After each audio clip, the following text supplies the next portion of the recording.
Hello hi guys. ഇന്ന് ഞങ്ങൾ പോകുന്നത് ഒട്ടും പ്രതീക്ഷയില്ലാണ്ട് അവിടെ ധീരുവിൻ്റെ ആഗ്രഹപ്രകാരം അവൻ്റെ നിർബന്ധപ്രകാരം പോകുന്നൊരു സ്ഥലമാണ്. ഞങ്ങളുടെ മൈൻഡിൽ എന്തായാലും അവൻ്റെ ആഗ്രഹമല്ലേ, പോയിട്ട് വരാം, അത്രയേ ഉള്ളൂ. അങ്ങനെ ഞങ്ങൾ വിചാരിച്ചിട്ടുള്ളൂ. അങ്ങനെ പോകുന്നൊരു സ്ഥലമാണേ. പോകുന്ന വഴി കണ്ടപ്പോൾ നിങ്ങൾക്ക് എല്ലാവർക്കും മനസ്സിലായിട്ടുണ്ടാവും ഞങ്ങൾ പോകുന്നത് ചിമ്മിനി ഡാമിലേക്കാണ് കേട്ടോ. അപ്പോൾ പോകുന്ന വഴി എല്ലാം ഞങ്ങൾക്ക് ഭയങ്കര ഇഷ്ടമായി. മുന്നൊരിക്കൽ ഞങ്ങളിവിടെ വന്നിട്ട് ഞങ്ങൾക്ക് കയറാൻ പറ്റിയില്ല. ഇവിടെ ഒരു ഫോറസ്റ്റ് ഇതുണ്ട്, ചെക്ക് പോസ്റ്റ് ഉണ്ട്. അപ്പോൾ അതടക്കണേക്കാട്ടും മുന്നേ നമുക്ക് എത്തണം. ഞങ്ങളന്ന് എത്തിയപ്പോൾ ലേറ്റായി പോയായിരുന്നു. അപ്പം അന്ന് മുതൽ അവൻ പറയണതാണ് അങ്ങോട്ട് വീണ്ടും വരണമെന്ന്. അപ്പോൾ അന്ന് ഞങ്ങൾ എല്ലാവരും കൂടിയിട്ടാണ് വന്നത്, ചേട്ടന്മാരും എല്ലാവരും കൂടിയിട്ടാണ് വന്നിട്ടുണ്ടായിരുന്നത്. പക്ഷേ ഇന്നിപ്പോൾ ഞാനും ധീരും ഗണേശനും മാത്രമേ ഉള്ളൂ. അപ്പോൾ വരുന്ന വഴി തന്നെ നമ്മളെ നന്നായി വെൽക്കം ചെയ്യും. നമുക്ക് എല്ലാവർക്കും ഇഷ്ടമാകുന്ന ഒരു റൈഡ് തന്നെയാണ് കേട്ടോ. അത് പുലർച്ചെ രാവിലെയൊക്കെയാണെന്ന് വെച്ച് കഴിഞ്ഞിട്ടുണ്ടെങ്കിൽ നല്ല രസം ഉണ്ടാവുമെന്നാണ് ഞാൻ പറഞ്ഞു കേട്ടിട്ടുള്ളത്. ഞാൻ രാവിലെ ടൈമിൽ വന്നിട്ടില്ല. പക്ഷേ ഈവനിങ് ആയാലും എനിക്ക് വഴിയും എക്സ്പ്ലോർ ചെയ്യാൻ പറ്റി. ഇവിടെ വന്നത് മുതൽ ഞാൻ ഭയങ്കര കൗതുകത്തോടു കൂടിയിട്ടാണ് എല്ലാ കാര്യങ്ങളും നോക്കിക്കാണുന്നത്. എന്നുവെച്ചാൽ ഓരോ സംഭവങ്ങളും നമ്മളെ നന്നായിട്ട് വെൽക്കം ചെയ്യും. എല്ലാ ധാരണകളും ഇവിടെ വന്നപ്പോൾ എൻ്റെ തെറ്റിയിട്ടോ.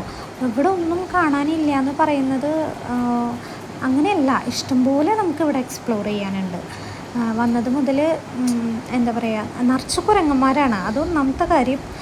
നമ്മൾ ആദ്യമായിട്ടൊന്നല്ല കുരങ്ങനെ കാണുന്നതെന്നുണ്ടെങ്കിലും നമുക്ക് അവരെ കാണുമ്പോൾ ഒരു എക്സൈറ്റ്മെൻ്റ് ആണല്ലോ. അപ്പോൾ നിറച്ച് കുരങ്ങന്മാരുണ്ട്. പിന്നെ അതേപോലെ തന്നെ കുട്ടികളൊക്കെ വന്നു കഴിഞ്ഞിട്ടുണ്ടെങ്കിൽ എക്സ്പ്ലോർ ചെയ്യാനായിട്ട്, അതായത് ഈ കാട് മേട് അതൊക്കെ ഇഷ്ടമുള്ള ആൾക്കാർക്കാണ് കേട്ടോ ഞാൻ ഈ പറയണതേക്കുള്ളൂ. എനിക്ക് ഭയങ്കരമായിട്ട് ഇഷ്ടമായി. ഇപ്പം നമ്മളുടെ നേരെ ഓപ്പോസിറ്റ് കാണുന്നത് കംപ്ലീറ്റ് വലിയൊരു കാടാണ്.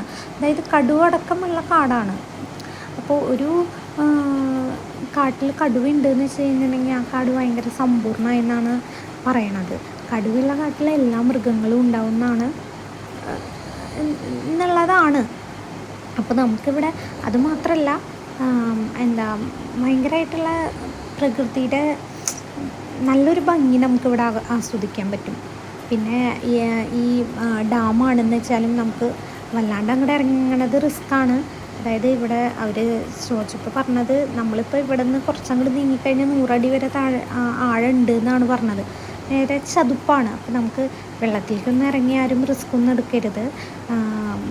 അതിനവിടെ ആൾക്കാരുണ്ട്, ഇറങ്ങാനൊന്നും അങ്ങനെ സമ്മതിക്കില്ല. എന്നാലും വെള്ളം കാണുമ്പോൾ ഒരു കൗതുകമാണല്ലോ.